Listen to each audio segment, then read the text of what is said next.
नमस्कार, मैं अपूर्वा सिंह एक ऐसी शख्सियत के साथ बैठी हुई हूँ। एबीवीपी के कार्यकर्ता रहे, राम मंदिर के आंदोलन में रहे और अभी विश्व की सबसे बड़ी पार्टी भारतीय जनता पार्टी के राष्ट्रीय महासचिव हैं। वाइब्स ऑफ भारत में आने के लिए बहुत बहुत धन्यवाद। आपने हमें बुलाया, उसके लिए आपका धन्यवाद। आप पंजाब से आते हैं, खाते पीते, मतलब मैं पंजाबी डिश देखती हूँ तो मुझे ऐसा लगता है कि ऐसा क्या है पंजाबी खाने में जो कि और देश में नहीं मिलता। रिच फूड है, रिच फूड, और वो ऐसा खाना है जो पंजाब की धरती के अंदर जो अमृत है, जल में अमृत है, वो पचता भी है, रचता भी है। और अमृतसर, क्योंकि करोड़ों सालों से अमृतसर का इतिहास है और अमृतसर भारत की आजादी की कैपिटल भी रहा है। अमृतसर, अगर मैं कहूं तो 1857 के स्वतंत्रता संग्राम में अमृतसर के अजनाला का वो काला कुआं, जहां पर देश की स्वतंत्रता के लिए जिन फौजियों ने स्वतंत्रता आंदोलन की आवाज उठाई, मंगल पांडे की भारत माता की जय के साथ गूंज के साथ गूंज को जोड़ा, वो भी है। जलियांवाला बाग, जो आजादी के मतवालों की कर्म भूमि है, वो भूमि है जहां पर देश के सैकड़ों नौजवानों का खून भी गिरा है, वो पवित्र माटी भी है। अमृतसर कूका आंदोलन में गाय की रक्षा के लिए तोप के आगे खड़े होने वाले कूका नामधारियों का पवित्र स्थान भी है। वो स्थान भी है जहां पर लव कुश ने रामायण काल में हनुमान जी को बांधा था। आज वो पेड़ भी है। इसलिए अमृतसर के जल में अमृत है, वातावरण में धार्मिक, सामाजिक, पर्यावरण, राष्ट्रवाद, देश के लिए लड़ने वाले मतवाले पैदा करने की भूमि भी है। इसलिए अमृतसर में जो खाएंगे वो सब पच जाएगा, ये एक पुरानी कहावत है। ठीक है, अमृतसर खाने पीने के लिए अमृतसर की लस्सी, अमृतसर के कुलचे, अमृतसर की पूड़ी छोले, अमृतसर की कचौड़ी, अमृतसर की मठियाँ, अमृतसर की फेनियाँ वर्ल्ड फेमस हैं। दूर दूर से लोग अमृतसर से पापड़ बड़ियाँ भी लेने आते हैं, क्योंकि हमारे साथ हिमाचल लगता है, खट्टे आम, कच्चे आम का क्षेत्र है, तो आम पापड़ लेने भी आते हैं। अमृतसर बहुत पुराना शहर है, बहुत पुरानी यादें, बहुत पुरानी सोच को संजोकर आगे बढ़ता हुआ हमारा पवित्र शहर है। अभी मैंने आपको सुना और आप भावुक भी हो गए बहुत सारी चीज़ें बताते हुए। मुझे एक चीज़ जानना है कि आप अमृतसर पंजाब का भोजन दिल्ली में मिस नहीं करते हैं? हर जगह मिस करते हैं, क्योंकि अमृतसर का खाना और खिलाना ये वर्ल्ड फेमस है। आज भी कोई यात्रु वहां आता है, क्योंकि गुरु रामदास जी की नगरी है, वहां गुरु रामदास जी का श्री हरमंदिर साहब में लंगर चलता है। शायद एक किचन से एक दिन में 2-2.5 लाख लोग भोजन करते हैं और तृप्त होके जाते हैं। इसके बावजूद भी लोग जो यात्री आते हैं, 2 लाख आए, 2.5 लाख आए, वो लंगर खाने के बाद भी अमृतसर की पापड़ी चाट, अमृतसर के कटड़ा आलू वालिया के जलेबियां, गुलाब जामुन, मिठाई, लस्सी, रबड़ी, कुल्फा, आप कभी भूल ही नहीं सकते। वो ना आपकी यादों से जा सकता है, ना आपकी जुबान के स्वाद से जा सकता है। हाँ, जैसे कि मैं आज सुबह से आई हूँ, आप खिलाए जा रहे हैं सो वो मुझे फील भी हो रहा है। आप पंजाब से हैं और आप युवा मोर्चा के अध्यक्ष भी रहे हैं वहाँ पे, तो आपने कैसे वहाँ पे क्योंकि वहाँ पे आतंकवाद का बहुत बड़ा एक है लॉबी जो काम करती है, खालिस्तानियों की मैं बात करूं, क्योंकि कुछ पार्टी सपोर्ट भी करते हैं, तो आप उनके बारे में क्या बोलना चाहेंगे? ऐसा कि पंजाब के अंदर पाकिस्तान की आईएसआई ने बड़ी कोशिश की आतंकवाद को चलाने की, कुछ नौजवानों को भटकाकर हथियार पकड़ाकर देश के सामने भी खड़ा किया। करोड़ों अरबों रुपए खर्चने के बाद भी आईएसआई, पाकिस्तान, विदेशी एजेंसियां कामयाब नहीं हो पाई। उसका कारण है वहां का भाईचारा, भाईचारक सांझ। ना कभी मनमुटाव हुआ, ना कभी झगड़ा हुआ, ना कभी दंगा हुआ।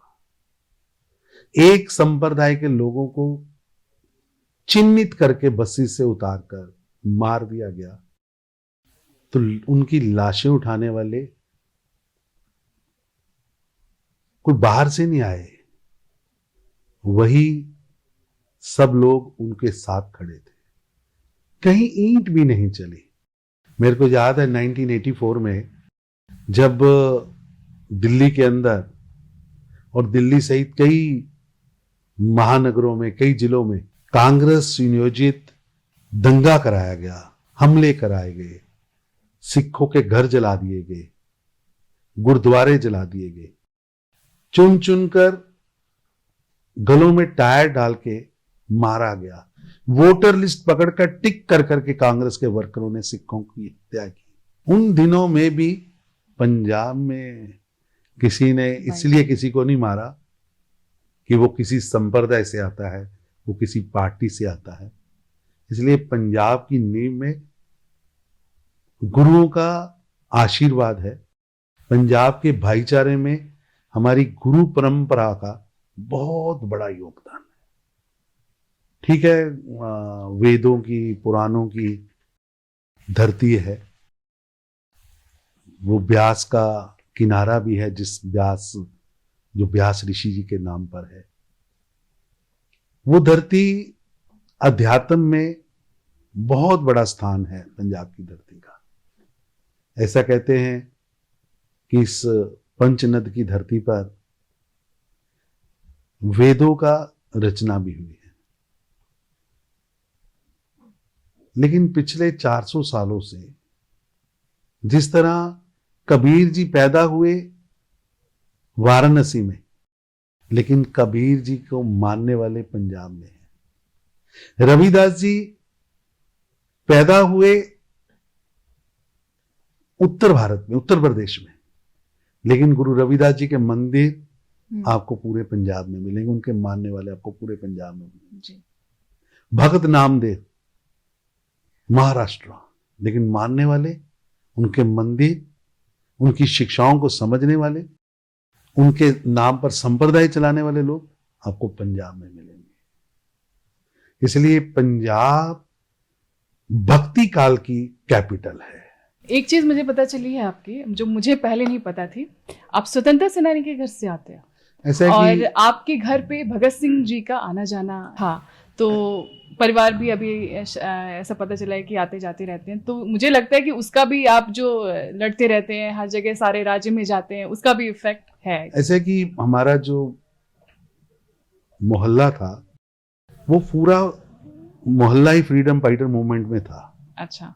तो हमारे आसपास बड़े बड़े फ्रीडम फाइटर्स, मेरी ग्रैंड मदर जो थी उस समय फ्रीडम मूवमेंट में काम किया। बहुत लोगों ने उसके ताम्र पत्र भी लिए। कई परिवार थे जिसमें हमारा परिवार था कि हमने ताम्र पत्र नहीं लिए। और मेरे को मेरी दादी जी बताती थी, हमें याद है, हमें वो लोरियां सुन के हम बड़े हुए, देश ते मरना धर्म ते मरना बलिदान का हांदा है। मेरे को याद है वो बताते थे कि जब भगत सिंह, राजगुरु, सुखदेव पर मुकदमा चल रहा था, तो माता विद्यावती जी, पिता किशन सिंह जी, क्योंकि वहां वो सारा क्षेत्रीय फ्रीडम फाइटर मूवमेंट से जुड़ा था, स्वतंत्रता के आंदोलन से जुड़ा था, तो वो लोग जो लीगल सहायता के लिए, उसकी चर्चा करने के लिए आमतौर पर आते थे। और हमारा घर बड़ा बरांडा था, वहाँ उनकी मीटिंगें भी होती थी। और बड़ा हम अपने आप को मैं गौरव महसूस करता हूँ, कितने बड़े लोगों के पांव, उनके चरण हमारे घर में पड़े थे। और हमारा घर उनके चरणों से, भगत सिंह जी के माताजी पिताजी के चरणों से पवित्र हुआ। और वहाँ बैठ के मीटिंगें होती थी कि कैसे आगे बढ़ना है। आते थे तो बाद में उन लोगों को तंग किया जाता था। तो हमारे घर में बड़ा कैंपस था जहां बैठ के मीटिंग की जाती थी। घर के 2 गेट थे, कभी भी कुछ हो तो लोग निकल सकते थे दूसरे गेट से। एक गेट से अगर पुलिस आई है तो वो यादें हमारी दादी हमें बचपन में सुनाती थी कि कैसे जब भगत सिंह को फांसी की सजा की घोषणा हुई तो अमृतसर से लेकर लाहौर तक सिर ही सिर थे। लोग लाइनों में सिर्फ लाहौर की तरफ चल ही रहे थे। लाहौर यानी 30 मील था, यानी 30 मील लोग खड़े थे। इसीलिए अंग्रेज ने एक दिन पहले 24 मार्च के बजाय एक दिन बिफोर, दुनिया में एक ही एग्जाम्पल होगी कि किसी फ्रीडम फाइटर से उसको सजा हो गई और उस सजा से पूरा देश खड़ा हो गया है और उससे सरकार डर गई। और अंग्रेज जो कहते थे मेरा सूरज नहीं डूबता, वो भगत सिंह की पॉपुलैरिटी से डर गए।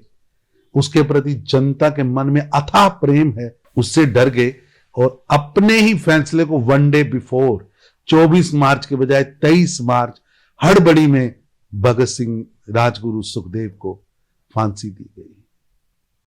और जो भगत सिंह जी कहते थे कि मेरी शहादत क्रांति पैदा करेगी, मेरी शहादत से कई भगत सिंह पैदा होंगे। और निश्चित रूप से उनकी जो शहादत थी, उस शहादत उन्होंने जो भूख हड़ताल रखी तो पूरा पंजाब भूख हड़ताल पे था। वायसराय हैरान था कि ऐसा व्यक्ति जिसकी पॉपुलैरिटी, जिसके कहने पे, कहना छोड़िए उसके बिना कहने से लोग भूख हड़ताल पर बैठ गए, घरों में उपवास कर रहे हैं। तो भगत सिंह के जाने के बाद भी उस स्वतंत्रता की जो सोच थी, जो स्वराज की लड़ाई थी, जो समानता की लड़ाई थी, जिसके लिए भगत सिंह जी ने बलिदान दिया, वो भगत सिंह जी का कथन सही हुआ। और बाद में क्रांति आगे बढ़ी, ज्वाला आगे बढ़ी। और मेरे ख्याल में मुझे गर्व है पंजाबी होने से कि हम भारत के सबसे कम गुलाम रहने वाले, अंग्रेजों के सबसे कम गुलाम अगर कोई रहा तो हम रहे। महाराजा रणजीत सिंह का राज था और उन्होंने अंग्रेज को एंटर नहीं होने दिया।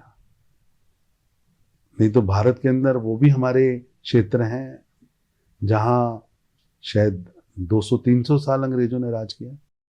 हमारे यहां तो 90 साल भी उनको चैन से बैठने नहीं दिया।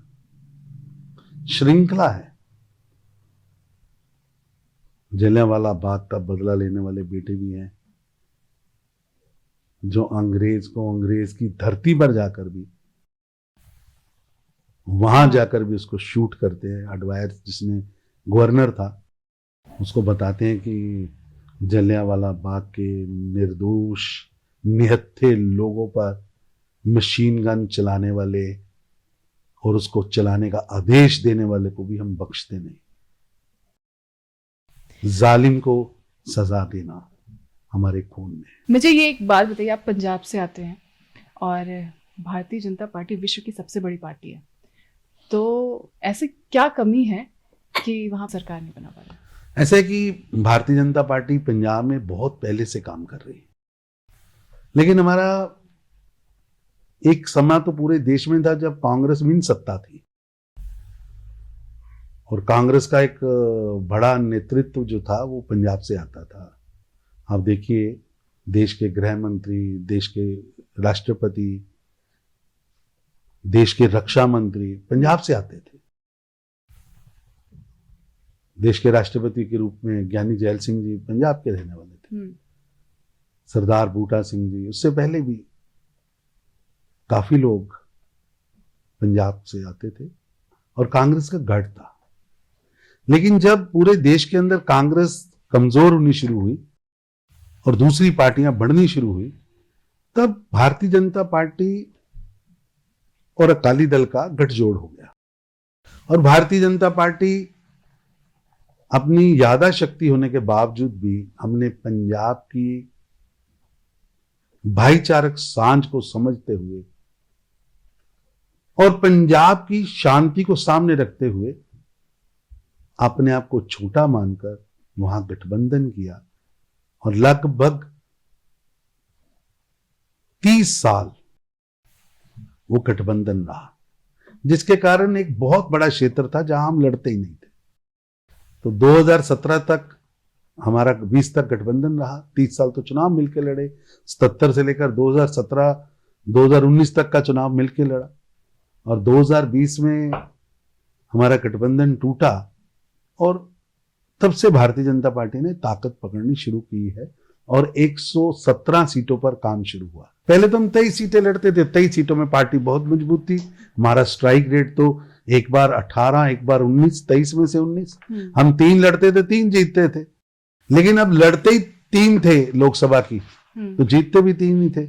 अब 13 पे आए हैं, 23 से 117 तक आए हैं। अभी यात्रा शुरू हुई है। भारतीय जनता पार्टी आज निश्चित रूप से पहली पसंद वहां के लोगों की बन के उभरी है। लोगों को अब समझ आया है कि अगर कोई पार्टी ऐसी है जो बदलाव ला सकती है तो वो भारतीय जनता पार्टी है। बहुत मुकाबला था। मेरे को याद है वो दिन जब भारतीय जनता पार्टी और कांग्रेस आमने सामने की टक्कर थी, जहां हम 23 सीटों में थे। मेरे को याद है जब मैं पहली बार 1989 में 18 साल का हुआ, वोटिंग का अधिकार मिला, तो पहली बार मैं पोलिंग बूथ पर बूथ एजेंट बना। 1989 तो बूथ एजेंट की चॉइस इसलिए थी कि वो एक ऐसा क्षेत्र था जहां भारतीय जनता पार्टी का पोलिंग एजेंट बनने का मतलब था कि आपको मार पड़ेगी, आपको पीटा जाएगा, क्योंकि भारतीय जनता पार्टी का पोलिंग एजेंट कांग्रेस का गढ़ है। तो हमारे पिताजी बैठते थे, हमारे घर से कोई ना कोई व्यक्ति बूथ पर बैठता था, तो मार खानी है तो पिताजी को खाएं, हम खाएंगे भैया, हम बैठेंगे जी। लेकिन सीन चेंज हुआ। 89 में मैं पहली बार जब बूथ पे बैठा था तो भारतीय जनता पार्टी बड़ी कमजोर पार्टी थी उस समय, बड़ा संघर्ष था उन क्षेत्रों में। लेकिन धीरे धीरे लोगों का विश्वास बढ़ा और 97 में हम सरकार में रहे, 2007 में हम सरकार में रहे, 2012 में हम सरकार में रहे। वही क्षेत्र जहां कोई हमारे बूथ पर बैठने में पीटा जाता था, बूथ पे बैठने नहीं दिया जाता था। और मैंने जब 1989 में पहली बार पोलिंग एजेंट बना था तो ये सोच के पोलिंग बूथ पर बैठा था कि यहाँ मार पड़ने वाली है जी। लेकिन ये पता था कि ये पिताजी मार खाएं कि हम खाएं, इससे अच्छा है पिताजी खाने से हम खाएं, हम खाते हैं और हम लड़ेंगे। अब पार्टी दूसरी पीढ़ी के हाथ में आनी चाहिए। और उस विकट परिस्थितियों में जब भारतीय जनता पार्टी को कोई चिमटे से छूना नहीं चाहता था, तब से ये जो यात्रा भारतीय जनता पार्टी की हम लोगों ने वहां देखी है और भारतीय जनता पार्टी के विकास को भी देखा है। मेरे को वो दिन भूलते नहीं कि आप उन क्षेत्रों में भारतीय जनता पार्टी का झंडा लेके चलें तो अपने आप को सुरक्षित समझें। बहुत मुश्किल दिन थे, बहुत मुश्किल दिन थे वो दिन। जब 90 का चुनाव था, जब 89 का लोकसभा चुनाव था, अमृतसर से डॉक्टर बलदेव प्रकाश चुनाव लड़ रहे थे, तो मेरे को याद है कि जो ऑटो निकलता था प्रचार के लिए, तो उस ऑटो वाले को मार दिया जाता था। जो स्पीकर होता था उसको मार दिया जाता था। लोग ऑटो लेके नहीं निकलते थे कि भारतीय जनता पार्टी का झंडा लगा होगा, ऑटो लेके निकलेंगे तो आतंकवादी मार देंगे। मेरे को याद है हम 5-6 कार्यकर्ता, मारुति वैन नई नई आई थी, उस पर भाजपा का झंडा लगाकर, बड़े बड़े माइक लगाकर निकले थे कि भाई आवाज तो निकालनी, लड़ना तो पड़ेगा। और लोकतंत्र जिंदा रहना चाहिए, लोगों को वोट का अधिकार मिलना चाहिए। तब हम निकले थे। मेरे को वो बड़ी कठिन दौर थे। विश्व की सबसे बड़ी पार्टी भारतीय जनता पार्टी, आप युवा मोर्चा के प्रभारी हैं। आपके मार्गदर्शन में ऐसा कौन सा कार्य हुआ है, 5 वो बताइए। ऐसा है कि युवा मोर्चा भारतीय जनता पार्टी की युवा इकाई तो है, लेकिन युवा मोर्चा का एक बड़ा गौरवमय इतिहास है। देश के प्रधानमंत्री श्री नरेंद्र मोदी जी युवा मोर्चा के प्रभारी रहे और उन्होंने युवा मोर्चा को पूरा मार्गदर्शन दिया। मेरे को याद है उस समय मैं युवा मोर्चा पंजाब का अध्यक्ष था। माननीय राजनाथ जी युवा मोर्चा के अध्यक्ष रहे। आदरणीय नड्डा जी युवा मोर्चा के अध्यक्ष रहे। अमित शाह जी युवा मोर्चा में राष्ट्रीय पदाधिकारी रहे। आज आप कई नेताओं को देख रहे होंगे जो युवा मोर्चा से निकलकर ऊपर आए। किशन रेड्डी जी केंद्रीय मंत्री हैं, अनुराग ठाकुर जी केंद्रीय मंत्री, उमा भारती जी थी युवा मोर्चा में। युवा मोर्चा का एक गौरवशाली इतिहास है और युवा मोर्चा निरंतर काम करने वाला एक युवा संगठन है। देश के अंदर पहली युवा नीति किसने लाई? तो युवा मोर्चा लेके आया। हम केवल आंदोलन करने वाले लोग नहीं हैं, हम समस्याओं के समाधान के लिए भी प्रस्तुत हैं। ये हमने अपने इतिहास में सिद्ध करके दिखाया। अभी भी युवा मोर्चा ने यूथ पार्लियामेंट, युवाओं के मुद्दों को सामने लेके आना और यूथ पार्लियामेंट के माध्यम से वो जन जन तक लेके जाना और जन जन का संदेश यूथ पार्लियामेंट के माध्यम से विश्व के अंदर गूंजे, उस बात को लेके आना। प्रधानमंत्री मोदी जी के नेतृत्व में भारत तेजी से आगे बढ़ रहा है। इस बढ़ते हुए भारत में युवकों की भूमिका क्या हो सकती है, उसके लिए युवकों को तैयार करना, ये भी काम युवा मोर्चा ने किया है। युवा मोर्चा क्योंकि एक राजनीतिक दल में है, तो हर राजनीतिक दल की सामने जीत बहुत बड़ी चीज है।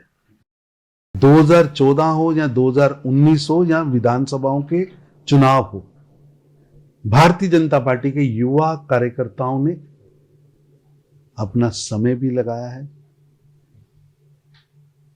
अपनी तीक्ष्ण बुद्धि भी लगाई है, अपने जीवन का पल पल भी इसके लिए दिया है।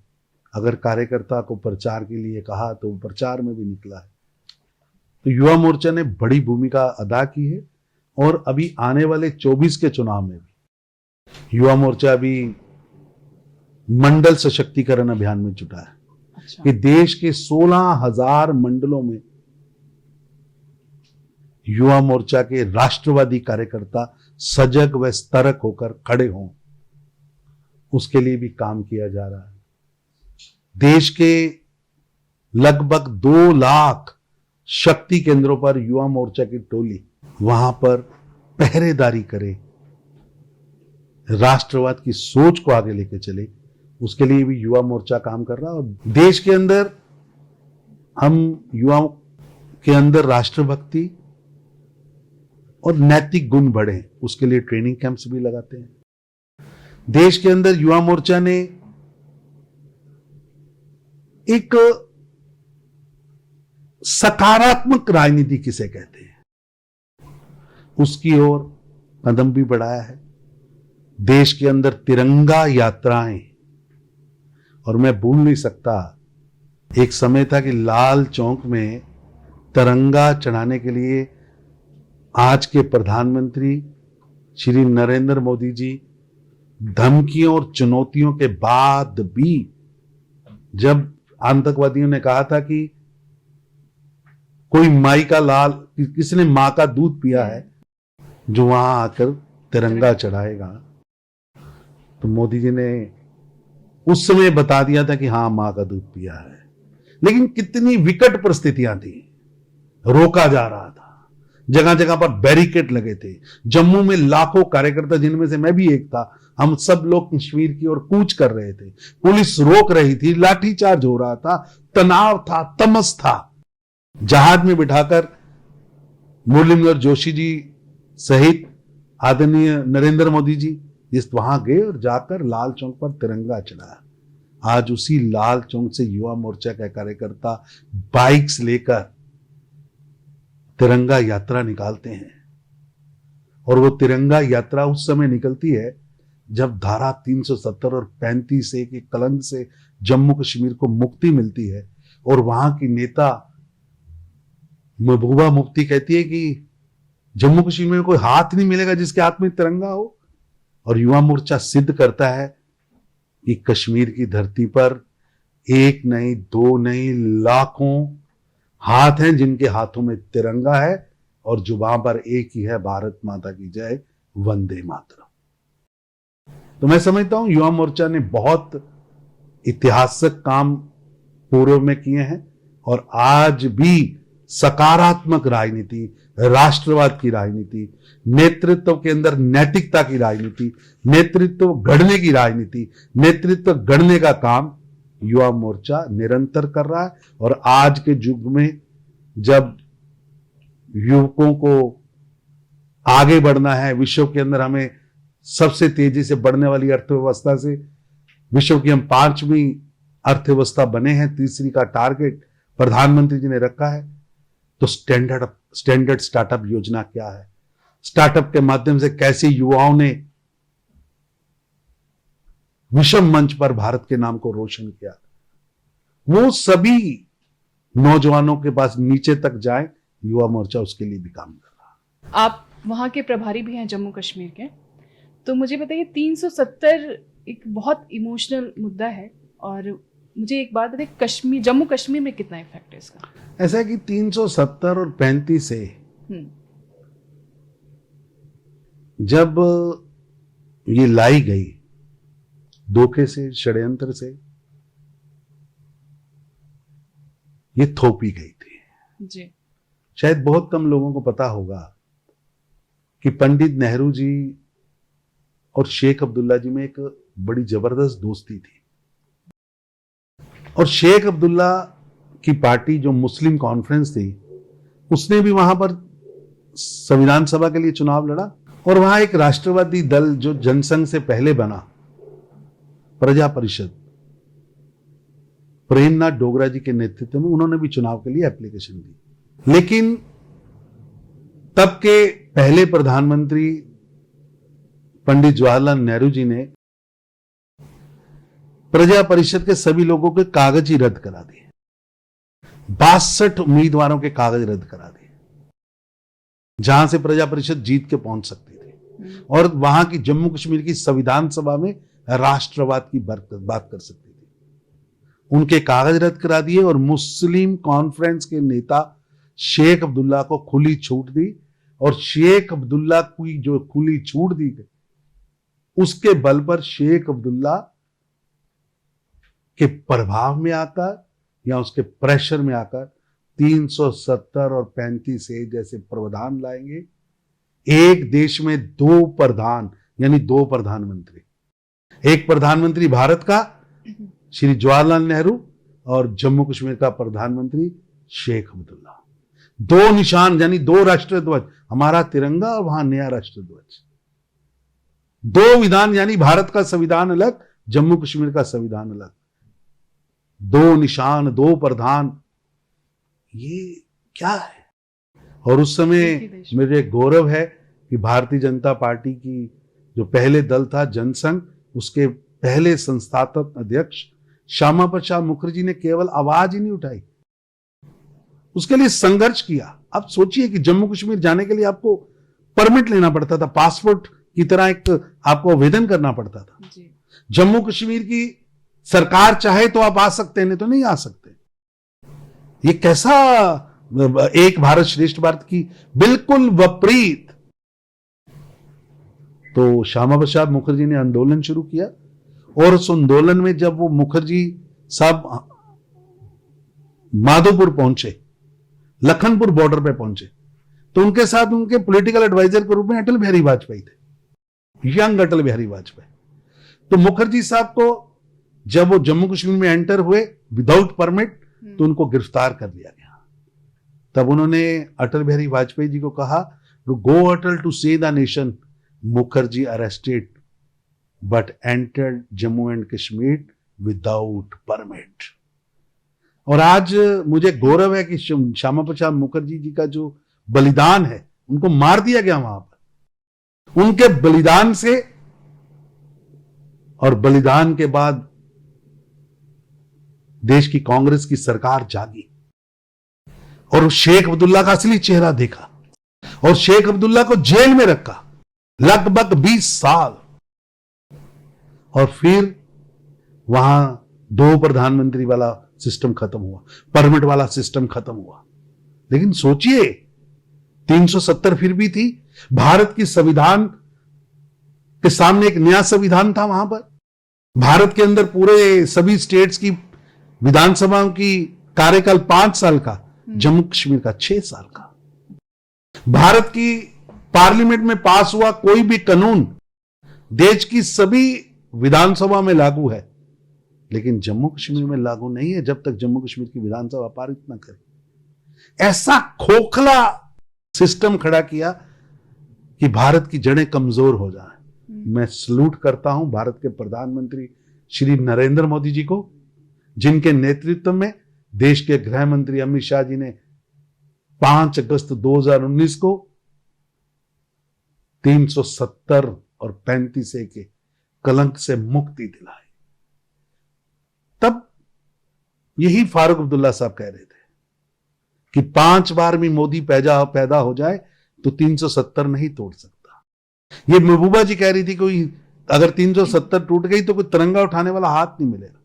और आप हैरान होंगे कि 370 भी टूटी, 35A भी टूटी और ये मोदी जी के पहले जन्म में टूटी। मैं फारूक अब्दुल्ला साहब को की जुबान जो है वो भगवान उसको पूरा करे। मोदी जी 5 जन्म भारत के प्रधानमंत्री बने और इसी तरह देश की सेवा करें। लेकिन आज भी एक घटना 5 अगस्त 2019 से लेकर आज तक दिन प्रतिदिन पल पल वहां आतंकवाद भी खत्म हुआ, आतंकवादियों की आयु भी कम हुई, आतंकवादी भी कम हुए। पत्थर मारने वालों की बजाय पत्थर तराशने वाले लोग सामने आए और उन पत्थरों को तराश कर लोगों ने सड़कें बनाई, होटल बनाए, विकास की नई गाथा लिखी गई, जिससे इन 3 परिवारों ने, अब्दुल्ला परिवार, मुफ्ती परिवार और नेहरू गांधी परिवार, इन 3 परिवारों ने टेररिज्म कैपिटल बना दिया था। उसे मोदी जी ने टूरिज्म कैपिटल बना दिया। Tourism capital. आप सोचिए वो दिन, आज ये लोग आकर तरह तरह के भाषण देते हैं, व्यंग करते हैं। मुझे वो दिन याद करके डर लगता है। 89 का दौर, जम्मू कश्मीर के अंदर नारे लग रहे हैं, कश्मीर बनेगा पाकिस्तान। कौन था मुख्यमंत्री? फारूक अब्दुल्ला साहब। कौन था देश का गृह मंत्री? मुफ्ती साहब। अरे चिट्ठियां लिख रहे हैं, टेलीग्राम्स भेज रहे हैं जगमोहन जी गवर्नर 89 की फर्स्ट में, 88 में। आप गूगल पे जाइए, ओपन डॉक्यूमेंट है कि जम्मू कश्मीर हाथ से निकल रहा है। पाकिस्तान, जहां पर पाकिस्तान से लोग यहां से जाकर ट्रेनिंग ले रहे हैं, पाकिस्तान हथियार भेज रहा है, लेकिन राजीव गांधी जी शांत बैठे हैं। इन 3 परिवारों ने जम्मू कश्मीर को ददकते हुए शोलों पर फेंका। आप कल्पना नहीं कर सकते कि जम्मू कश्मीर के अंदर सड़कों पर नारे लग रहे हैं, कश्मीर बनेगा पाकिस्तान, कश्मीरी पंडितानियों के साथ, कश्मीरी पंडितों के बिना। कश्मीरी में नारा है कि आप पंडितानियां यहां छोड़ के चले जाओ, हिंदू लड़कियां छोड़ के चले जाओ, क्योंकि उनके गर्भ से हम पाकिस्तान पैदा करेंगे। लोगों के घरों के आगे पोस्टर लग गए कि आप अपनी बेटी सुनीता और अपनी पत्नी रश्मि को छोड़ के हिंदुस्तान चले जाइए। कौन था मुख्यमंत्री? कौन था गृह मंत्री? किसकी ड्यूटी थी वहां उनको बजाना? रूबिया तो बचा ली, लेकिन जम्मू कश्मीर को धधकते हुए शोलों पर फेंक दिया। 2 लाख कश्मीरी पंडित विस्थापित होकर आए। आप सोचिए, जो वहां पर दुकान चला रहा था, फैक्ट्री चला रहा था, होटल चला रहा था, वहां खुशहाल जिंदगी जी रहा था, वो आके पिछले 33 सालों से कैंपों में सो रहा है, कैंपों में सो रहा है। लाशें टंगी हुई हैं, कश्मीरी पंडितों की लाशें, जिन्हों खून से भीगे हुए हैं। इसलिए मारा गया कि वो कश्मीरी पंडित हैं और मुख्यमंत्री फारूक अब्दुल्ला साहब हैं, गृह मंत्री महबूबा जी का पिताजी मुफ्ती साहब हैं, पहले प्रधानमंत्री राजीव गांधी जी रहे। एक शब्द नहीं बोला, एक शब्द नहीं बोला। और आज उस परिस्थिति से कि जब बुरहान वानी जैसे टेररिस्ट के मरने पर वहां 6-6 महीने बंद रहता था, शायद कोई साल होगा जहां कोई बच्चा 365 दिनों में 300 दिन स्कूल गया होगा। आप सोचिए, लाल चौक पर ISIS का फ्लैग चढ़ रहा है, लाल चौक पर पाकिस्तान का फ्लैग चढ़ रहा है, लाल चौक पर तिरंगा जलाया जा रहा है, लाल चौक और कश्मीर के अंदर सुरक्षा बलों के जवानों को पीटा जा रहा, मारा जा रहा। और अब तिरंगा मेरे ख्याल में किसी शहर में सबसे ज्यादा तिरंगा यात्राएं निकली है तो वो श्रीनगर है। श्रीनगर में 30 साल बाद मुस्लिम संप्रदाय का ताजिया बंद था। 30 साल बाद नरेंद्र मोदी जी की सरकार ने वो ताजिया वहां शुरू करवाया। शायद 80 के समय में जन्माष्टमी की सवारी निकली होगी। पहली बार स्कूलों के अंदर राष्ट्रगान के साथ स्वतंत्रता दिवस और गणतंत्रता दिवस के कार्यक्रम हुए। ये बदलाव लाने का काम, सोच को सामने रखने का काम, विकास और विश्वास दोनों इकट्ठे लेके चलने का काम, और आतंकवाद पर जीरो टॉलरेंस। Zero tolerance. हमारी पार्टी का जन्म ही हुआ था 370 तोड़ने के लिए। एक लंबा इतिहास है उस बलिदान का। मेरे ख्याल में पिछले 6-7 दशक भाजपा की कार्यकर्ताओं की 2-3 पीढ़ियां उस आंदोलन में खपी हैं। लेकिन उस आंदोलन की जो रिजल्ट आया, जो 5 अगस्त 2019 को सामने आया, वो ऐतिहासिक है, अद्भुत है, और एक भारत श्रेष्ठ भारत की जो सोच है उसको शक्ति देने वाला है कि कश्मीर की इंच इंच भूमि उतनी ही हमारी है जितनी कन्याकुमारी की हमारी है। हम नारे नहीं लगाते थे, केवल नारे नहीं लगाते थे कि कश्मीर हो जहां हो गुवाहाटी, अपना देश अपनी माटी। वो हमने सिद्ध करके भी दिखाया, सिद्ध करके भी दिखाया। और मैं समझता हूं 370 और 35A के जाने के बाद आज भी आप किसी मीडिया, सोशल मीडिया के माध्यम से बुकिंग कराने की कोशिश करिए, आपको जम्मू कश्मीर में किसी होटल में कमरा नहीं मिलेगा। माहौल इतना अच्छा हुआ है कि जो गांधी नेहरू परिवार की जड़ें कश्मीरी पंडित हैं, वहां से हैं। 10 साल सरकार रही, कभी राहुल गांधी कश्मीर नहीं गए, कभी प्रियंका गांधी कश्मीर नहीं गई। और ये तो इस स्थिति में चले गए थे कि इनको ऑटोनॉमी दे देते हैं, इनको ये दे देते हैं, आजादी से कुछ कम ले लो। अरे क्या कम ले लो? आजादी आजादी होती है, और देश की आजादी आप किसी को गिरवी नहीं डाल सकते, किसी के हाथों में नहीं दे सकते। देश की एकता, अखंडता, प्रभुसत्ता किसी के यहां गिरवी नहीं डाली जा सकती। तो आज माहौल इतना शांत है कि राहुल गांधी जी स्नोबॉल खेल रहे हैं, प्रियंका जी स्नोबॉल खेल रहे हैं। वो उमर अब्दुल्ला जी कभी कभी बयान देते हैं, मैं हंसता हूं। जब ये पालने में थे ना, पालने में, तब से इनके साथ सिक्योरिटी है। कभी जीवन में अकेले चले नहीं। आज मोदी की सरकार है, अब उमर अब्दुल्ला भी सड़क पर पैदल चलते हैं, कोई रोकने वाला नहीं है, कोई ठोकने वाला नहीं है। ये शांति का वातावरण, सुरक्षा का वातावरण, निर्भय होकर जीने का वातावरण, आगे बढ़ने का मौका, विकास और विश्वास। आप विश्वास सोचिए, 2000 वोट मिलने पर लोग मंत्री बनते थे। 100% वोटर्स वोट करने ही नहीं आते थे। और अब डीडीसी चुनाव हुए, बीडीसी चुनाव हुए, पंचायत चुनाव हुए, लाखों लोग बाहर आए। लगभग 22 लाख लोगों ने वोट किया, केवल 11 लाख लोगों ने वोट कश्मीर वैली में किया है। ये वोट करने के लिए बाहर आके लाइनों में खड़े होना, ये प्रधानमंत्री नरेंद्र मोदी जी के विश्वास की जो नीति है, सबको साथ लेके चलने की नीति है, शांति का जो सोच है, zero tolerance on corruption and zero tolerance on terrorism जो है, उस पर वहां की जनता ने मोहर लगाई है। 11 लाख लोग निकले घरों से और आके वोट किया।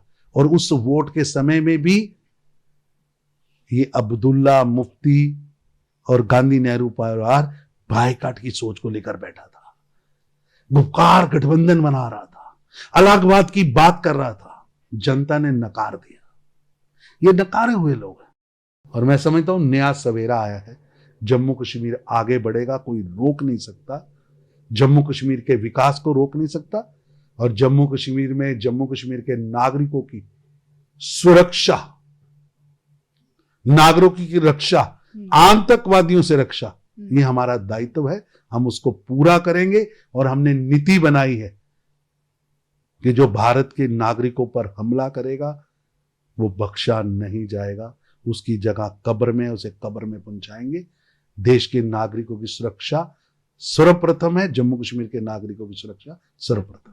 आपने चुनाव की बात की है, तो मैं आपसे एक चीज़ पूछना चाहूँगी। जो 24 आरक्षित सीट है कश्मीर की, जो कि अभी गृह मंत्री जी ने भी भाषण में बोला था, तो आप मुझे बताइए कि क्या आने वाले चुनाव में 24 की 24 सीट पे भारतीय जनता पार्टी इस पे पहली बार है कि SC आरक्षण दिया गया है, STO को आरक्षण दिया गया है। वहां पहली बार है कि विस्थापित कश्मीरी पंडितों को रिजर्व सीट दी गई है। पहली बार वहां परिसीमन साइंटिफिक तरीके से हुआ है। राजनीतिक आकाओं के कश्मीरी पंडितों को आरक्षित सीट दी गई। ऐसा है कि कश्मीरी पंडित वहां विस्थापित हैं, उनकी आवाज भी अंदर विधानसभा में गूंजे। ये बहुत इंपॉर्टेंट है। देखिए, 2 लाख भारत की आजादी के बाद विस्थापित हुए। समझ आता था कि विभाजन की गलती का खमियाजा भुगता और 20 लाख भारत के बेटे बेटियां मारे गए। वो भी ब्लंडर थी। उस समय विभाजन स्वीकार करना ब्लंडर थी। और मैं पंजाब से आता हूं। पंजाब में वो लाशें ढोई हैं। वो बंटता हुआ पंजाब हमने देखा है। नदियां बंटती हुई हमने देखी हैं। अपने परिवारों की लाशें हमारे पूर्वजों ने कंधों पर उठाई हैं। इसलिए 14 अगस्त विभीषिका है हमारे लिए। वो याद करने का दिन है। हम होलोकॉस्ट तो याद करते हैं, लेकिन बताइए दुनिया में 2 करोड़ लोगों का ह्यूमन ट्रांसफर कहीं हुआ हो? 2 करोड़ लोग विस्थापित हुए, 20 लाख लोग मार दिए गए। दुनिया में सबसे ज्यादा रेप उस समय हुए। आप अमृतसर में ट्रेन आई, हमारे बड़े बताते थे कि ट्रेन कटी हुई लाशों की ट्रेन, और औरतों की छाती पर लिखा था पाकिस्तान जिंदाबाद। किन्होंने इतना बड़ा विभाजन स्वीकार किया? और विभाजन हुआ, इतनी बड़ी त्रासदी हुई, धरती भी गई, अपने भी गए, पानी भी गया, पुराना इतिहास भी जिससे जुड़ा था। ननकाना साहब जैसा पवित्र स्थान भी पाकिस्तान में चला गया। कटास राज जैसा पवित्र स्थान पाकिस्तान में चला गया। वो बाग, वो खलियान जो हमारी पुरातन हिस्ट्री का हिस्सा है, वो पाकिस्तान में चले गए। लेकिन उसे किसी ने याद करना नहीं उचित समझा। 70 साल बाद भारत के प्रधानमंत्री मोदी जी ने 14 अगस्त विभीषिका होलोकॉस्ट दिवस मनाओ, लेकिन अपना होलोकॉस्ट भी याद करो कि किस तरह विभाजन हुआ था। उसके बाद सबसे ज्यादा लोग, देश की आजादी के बाद, देश में भारत आजाद है तो भी 2 लाख से ज्यादा लोग विस्थापित हुए। आज कोई गुड़गांव में बैठा है, कोई जम्मू कश्मीर के अंदर, जम्मू के अंदर कैंपों में बैठा है, 33 साल हो गए। कोई बंबई में बैठा है, कोई गुड़गांव में बैठा है, कोई नोएडा में बैठा है, कोई गाजियाबाद में बैठा है, कोई पालमपुर में बैठा है, कोई न्यूयॉर्क में बैठा है।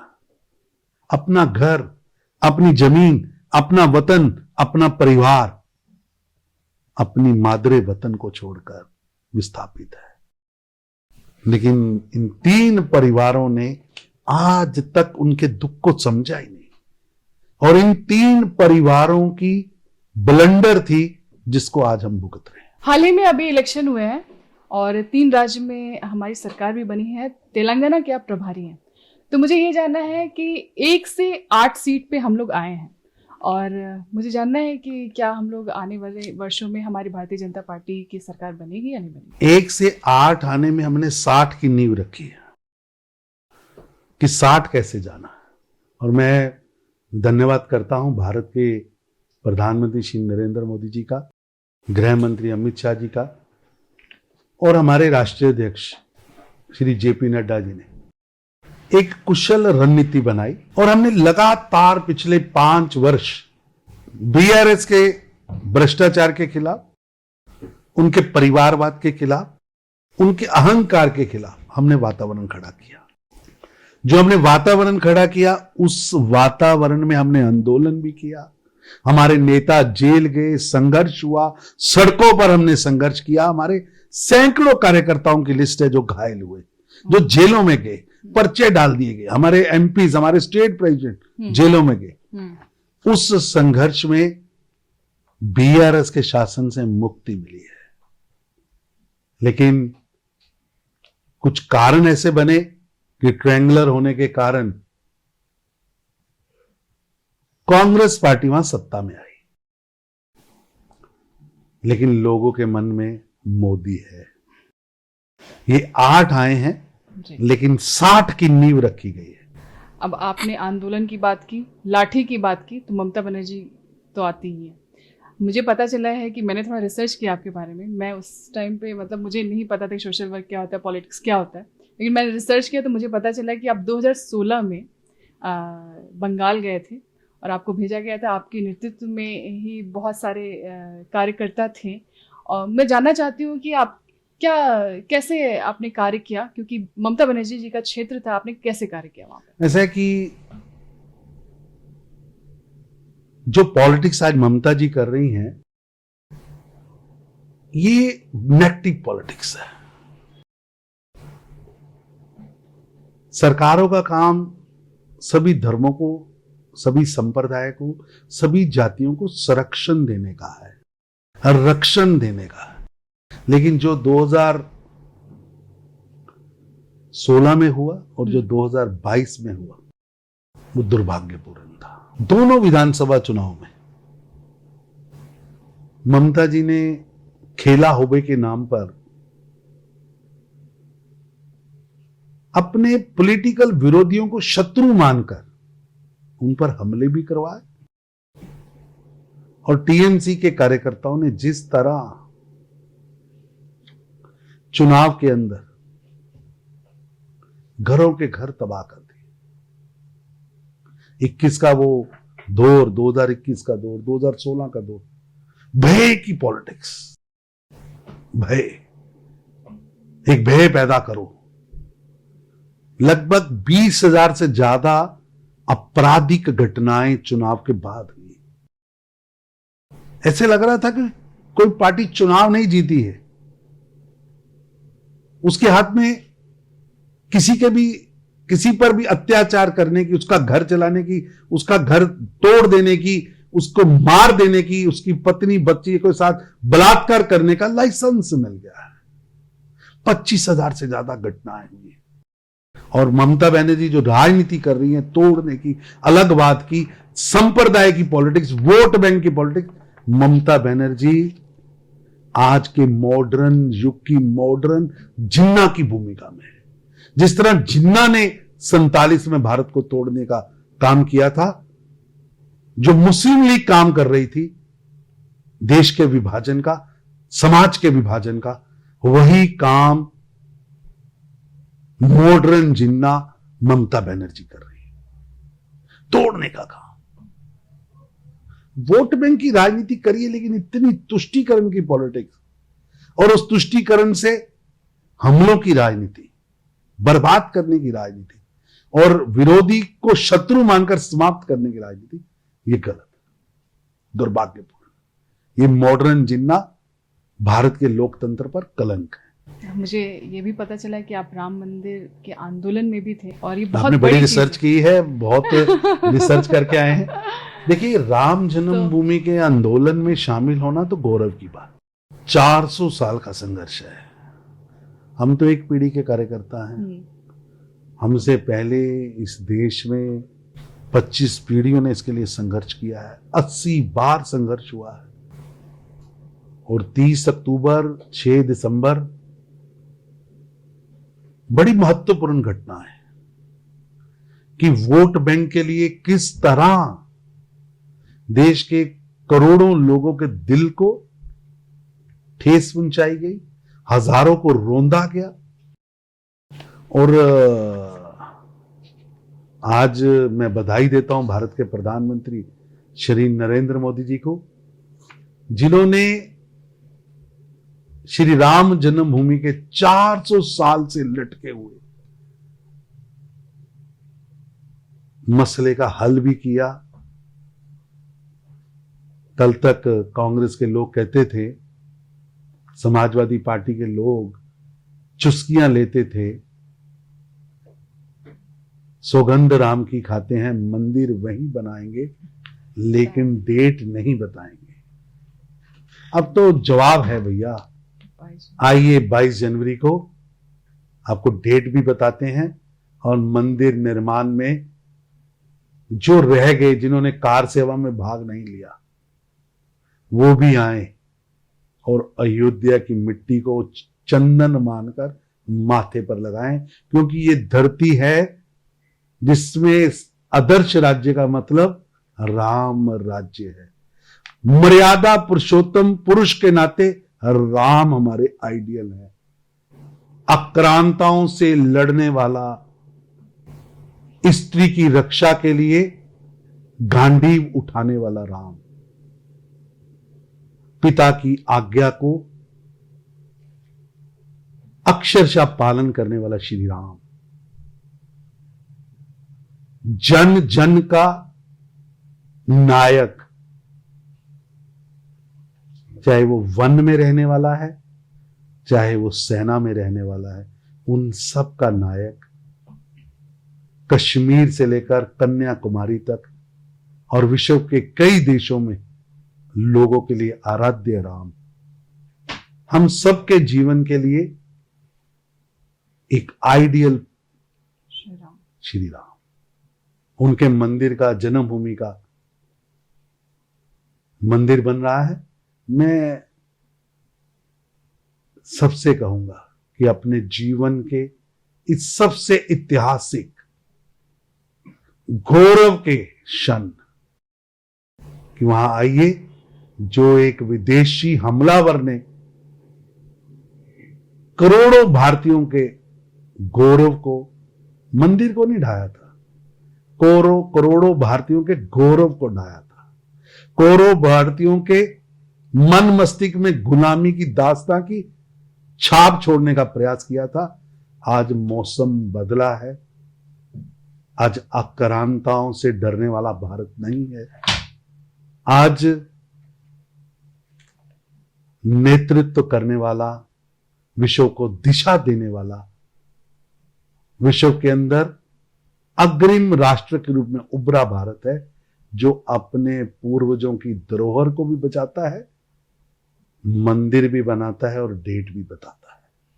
और मेरी उन सबसे निवेदन है कि आए, भारत की राज्य में, भारत की धरती में, भारत की मिट्टी में चंदन सी खुशबू है, उसे माथे पर लगाइए, आपके सारे पाप धुल जाएंगे। इसलिए सारे विरोध करने वालों से भी मैं निवेदन करता हूं, आपने तुच्छ कारणों के कारण, तुच्छ राजनीति के कारण विरोध किया होगा, राम सबके हैं, राम भारत के जन जन के कन कन में है, उनके डीएनए में है।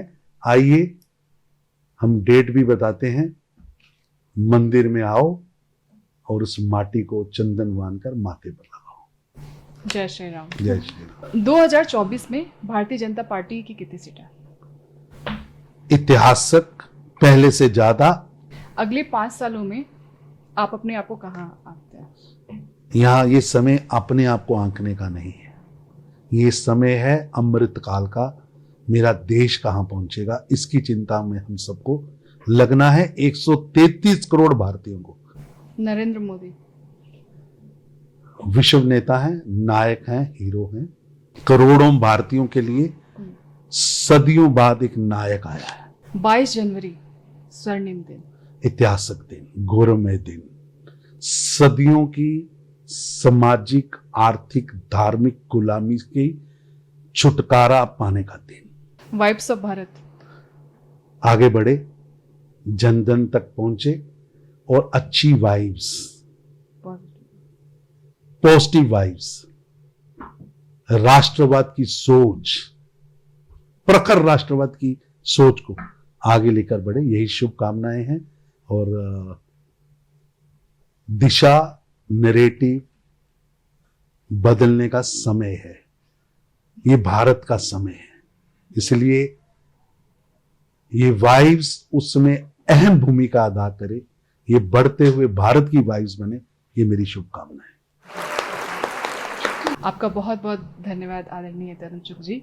और आपने जितने भी मैंने प्रश्न थे आपने बहुत बेबाकी से अपना जवाब दिया, और समय का कोई आपने पाबंदी नहीं लगाई कि अपूर्वा तुम इतने समय में करो, जैसे कि बाकी लोग सीनियर्स करते हैं ऐसा, लेकिन आपने एकदम बेटी जैसे मुझे अपना जवाब दिया और बहुत बेबाकी से दिया, उसके लिए बेटी को बेटी जैसे ही अच्छा है, आप आगे बढ़िए, हमारी शुभकामनाएं हैं। और मैं वो दिन चाहता हूं कि मैं आपकी अपूर्वा की इंटरव्यू करूं।